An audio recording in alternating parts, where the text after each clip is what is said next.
Hi hello నమస్తే welcome to life secret 69 life secret 69 channel కి మీకు స్వాగతం పలుకుతున్నాను. ఈ రోజు స్పెషల్ టాపిక్ బాన్గఢ్. ఇది రాజస్థాన్ లోని అతి భయంకరమైన ప్లేస్ కింద కౌంట్ అవుతుంది. ఇండియా మొత్తంలో వాంటెడ్ ప్లేస్ లో కౌంట్ చేస్తే బాన్గఢ్ ఫస్ట్ ప్లేస్ లోకి వస్తుంది. ఇది ఎంత భయానకమైన ప్లేస్ గా ఎందుకు మారింది, దీని వివరాలు మనం ఇప్పుడు తెలుసుకుందాం. ఇది యాక్చువల్ గా రియల్ గా భయానకమైన ప్లేసా లేకపోతే దీన్ని అలా చిత్రీకరిస్తున్నారా? భారతదేశ పురావస్తు శాఖ కూడా అక్కడ ఆఫీస్ కట్టడానికి ఎంత భయపడుతుంది. దేనివల్ల? భారత ప్రభుత్వం అక్కడి నుంచి ఏదన్నా లాభం పొందాలనుకుంటుందా, దాచిన ఖజానాన్ని ఏమన్నా బయటకు తీయాలనుకుంటుందా, లేకపోతే నిజమైన భయానకమైన ప్లేసా ఏంటో ఇప్పుడు మనం దీని గురించి పూర్తి వివరాలు మనం ఈ వీడియోలో తెలుసుకుందాం. Okay, come on let's go.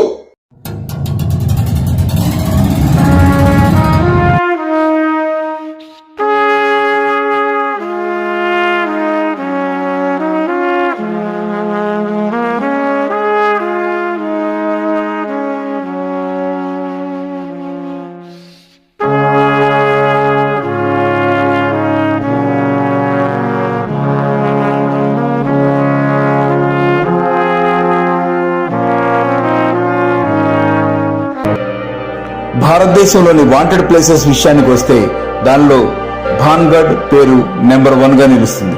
రాజస్థాన్లోని 500 సంవత్సరాల పూర్వపు ఈ కోట గురించి ప్రజల్లో అటువంటి భయం ఉండిపోయిందంటే ఇక్కడికి జనాలు పగటిపూట కూడా వెళ్లాలంటే భయంతో ఊగిపోతుంటారు. రాత్రి సమయాల్లో అయితే ఈ కోటలోకి వెళ్తే మళ్ళీ తిరిగి వచ్చిన దాఖలాలు లేవు. అక్కడ ఏమీ లేదులే, ఏమీ జరగదులే అని విపరీతానికి ఎదురెళ్లిన ఎన్నో జంటలు మృత్యువాత పడ్డాయి. కొంతమంది కోట నుంచి బయటకు వచ్చి యాక్సిడెంట్ రూపంలోనూ చనిపోయారు. ఎందుకు జరుగుతున్నాయి ఈ హత్యలు, కారణం ఏమిటి తెలుసుకోవాలంటే మీరు బాన్గఢ్ గురించి పూర్తి వివరాలు మీరు తెలుసుకోవాలి. ఇక్కడికి వెళ్ళడానికి భారత ప్రభుత్వం పురావస్తు శాఖ కూడా వెనుకంజ వేస్తుంది, చేతులెత్తేసిందంటే కారణం ఏమై ఉంటుంది? ఏమిటి బాన్గఢ్, ఏమిటి దీని చరిత్ర? అందువల్ల భారతదేశ గవర్నమెంట్ కూడా ప్రాపర్ గా ఈ బోర్డు పెట్టేసింది. రాత్రి సమయాల్లో ఈ ప్రదేశంలోకి వెళ్లడం నిషిద్ధం అని తేల్చేసింది. యాక్చువల్ గా భయానికి కారణం దాని వివరాల్లోకి వెళ్తే రిజర్వ్డ్ ఏరియా నిర్ధారించిన తర్వాత కూడా భారతీయ పురావస్తు విభాగం భయంతో ఇప్పటి వరకు ఇక్కడ ఆఫీసు కూడా కట్టలేదు.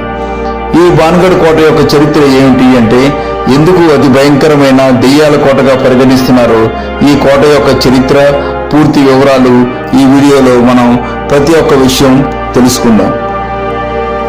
ఈ బాన్గఢ్ కోట యొక్క నిర్మాణం అమీర్ను శాసించే రాజా భగవాన్ దాస్ 1573లో అతని చిన్న కుమారుడు మాధవ్ సింగ్ కోసం కట్టించారు. ఆ సమయంలో ఈ కోటలో అందరూ ఆనందంగా సంతోషంగా జీవించేవారు. ఈ కోట యొక్క 4 వైపులా పూర్తిగా ప్రజలతో నిండిపోయి ఉండేది. ప్రజలు కూడా చాలా సంతోషమైన జీవితాన్ని గడుపుతూ ఉండేవారు. అలాంటి ఒక ఇన్సిడెంట్ జరగడం వల్ల ఈ కోట యొక్క ఆనందాలు ఒక్కసారిగా మోగబోయాయి. కుశలమైన ఈ విశాల స్థలం ఒక భూతప్రేత స్థలంగా మారిపోయింది.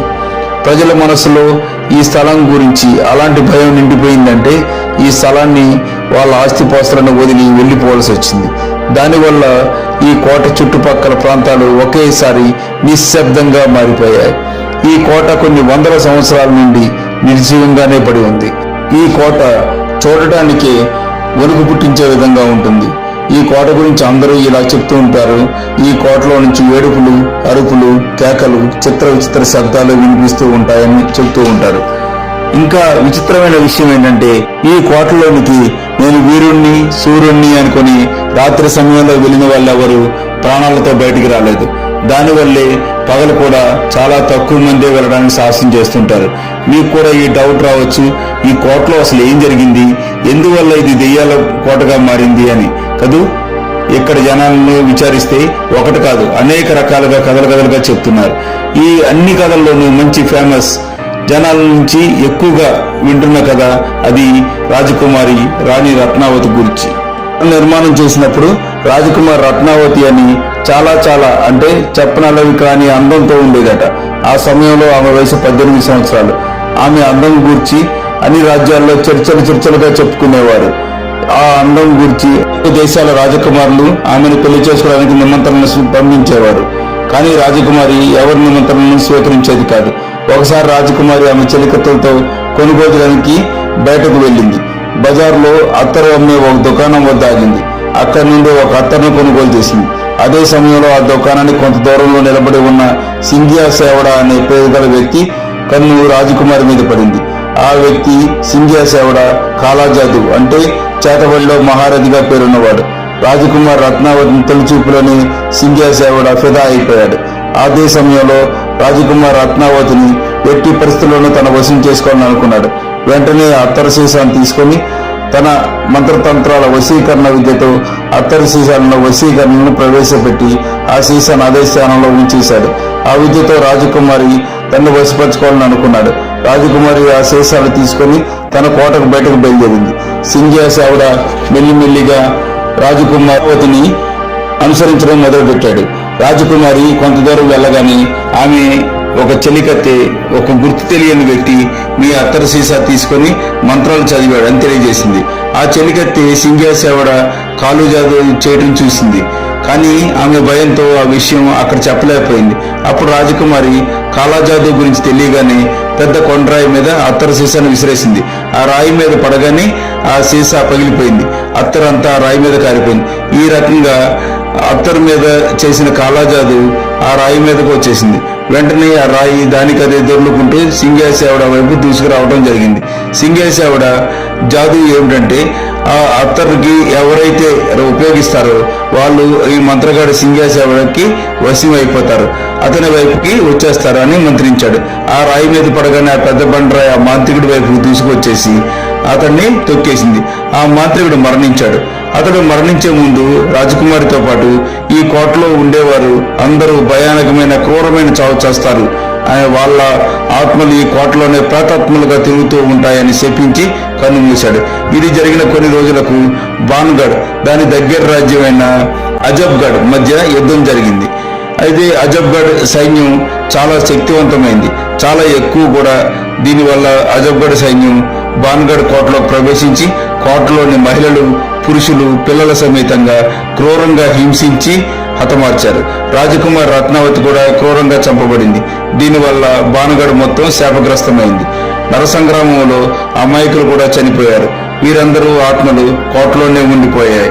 కోట చుట్టుపక్కల ఉండే జనాలకు చిత్ర విచిత్ర శబ్దాలు కోటలో నుంచి రావడంతో మరియు కోట వైపుకు వెళ్లిన వాళ్ళు కూడా మృత్యువాత పట్టడంతో వాళ్ళందరూ ఆ బాన్గఢ్ ఏరియాని వదిలేసి దూరంగా పారిపోయారు. చూస్తూ ఉండగానే ఈ కోట చుట్టుపక్కల మొత్తం విశాలమైన పాడుపడిన శిథిల ప్రాంతంగా మారిపోయింది. ఫ్రెండ్స్, ఈ ఏరియా దెయ్యాల ప్రేతాత్మల ఏరియాగా మారడానికి మరో కథ కూడా వినిపిస్తూ ఉంటుంది. అదేంటంటే ఈ కోట కట్టేటప్పుడు ఈ కోట స్థలం దగ్గరలోనే బాబా బాలక్నాథ్ అనే సాధువు ఉండేవారట. ఈ బాబాకు కోట కడుతున్నారనే వార్త తెలియగానే రాజా భగవాన్ దాస్తో ఈ కోట అంత ఎత్తుగా కట్టకండి, మీ కోట యొక్క నీడన ఆశ్రమం మీద పడకుండా జాగ్రత్త పడండి అని సందేశాన్ని పంపించారు బాబా బాలక్నాథ్. రాజా భగవాన్ దాస్ ఆయన మాటలను లెక్క చేయలేదు. కోటను చాలా ఎత్తుగా కట్టడంతో కోటకి నీడ బాలక్నాథ్ ఆశ్రమం మీద పడసాగింది.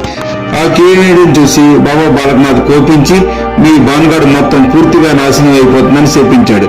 బాబా బాలక్నాథ్ శాపం వల్లే ఈ బాన్గఢ్ అంతరించిపోయిందని మరో కథగా చెప్పుకుంటారు ప్రజలు. బాన్గఢ్ గురించి ఇంకో కథ కూడా ఉంది. బాన్గఢ్ లో యుద్ధం జరిగింది. దానిలో బాన్గఢ్ సైన్యం పూర్తిగా ఓడిపోయింది. బాన్గఢ్ రాజా రాణి వారి పిల్లలు తప్పించుకొని కోటను వదిలి పారిపోయారు. వీరు కోటలో చాలా పెద్ద మొత్తంలో ఖజానా దాచించారు. దానివల్ల శత్రువుల నుంచి ఈ సంపదను కాపాడుకోవడానికి ఈ కోట పూర్తిగా శాపగ్రస్తమైందని, ఎవరైనా ఈ కోటలో ప్రవేశిస్తే వారికి ఆ క్షణమే మృత్యువాత పడతారని అబద్ధ ప్రచారం చేశారని అంటుంటారు. సంపదను కాపాడుకోవడానికి చేసిన ఈ ప్రచారం ప్రజలు నిజంగా భావించి బాన్గఢ్ కోట ఎప్పటికీ వాంటెడ్ గానే మిగిలిపోయింది. కథ ఏమైనా కావచ్చు, ఈ కోటను దెయ్యాల భూతాల స్థానంగా మారడానికి మన గవర్నమెంట్ చేయి చాలా బాగానే వాడింది. ముఖ్యంగా మన న్యాయ వ్యవస్థలో భూతాలు, పిశాచాలు, చెడు ఆత్మలు ఎటువంటి స్థానం గానీ విలువలు గానీ లేవు. ఏ న్యాయ విచారణ కూడా దెయ్యాలను భూతాలను సాక్ష్యాలుగా పెట్టుకుని తీర్పు ఇవ్వలేదు. అయినా కూడా బాన్గఢ్ వైపు ఇటువంటి అసత్య ప్రచారాలకు మద్దతు తెలుపుతూ బోర్డు పెట్టడం ఆశ్చర్యానికి గురి చేస్తుంది. ఈ కోటలోనికి వెళ్లటం నిషిద్ధమని భారతీయ పురావస్తు శాఖ తెలియజేయడం, ఇప్పటి వరకు వారి ఆఫీసు కూడా ఇక్కడ కట్టకపోవడం ఎన్నో సందేహాలకు దారితీస్తుంది. మన భారత ప్రభుత్వం కూడా భూత ప్రేతాల మీద విశ్వాసం ఉంచుతుందని క్లియర్ గా అర్థమవుతుంది. ఫ్రెండ్స్, ఆలోచించండి. ప్రభుత్వమే ఇలాంటి స్టెప్ తీసుకుంటే మామూలు ప్రజలైతే నిజంగా ఈ ఏరియా శాపగ్రస్తమైందని నమ్ముతారు కదా. అయినా మీకేమనిపిస్తుంది? ఈ కోటలో దెయ్యాలు, భూతాలు, ప్రేతాత్మలు ఉన్నాయా లేవా? మీరు భూత ప్రేతాలపై విశ్వాసం ఉంచుతారా? మాకు తప్పనిసరిగా కామెంట్ చేసి తెలియజేయండి. మీ విలువైన సమయాన్ని మాకు వీడియో చూడటానికి వెచ్చించినందుకు ధన్యవాదాలు. సదా మీ సేవలో లైఫ్ సీక్రెట్ 69. Thank you.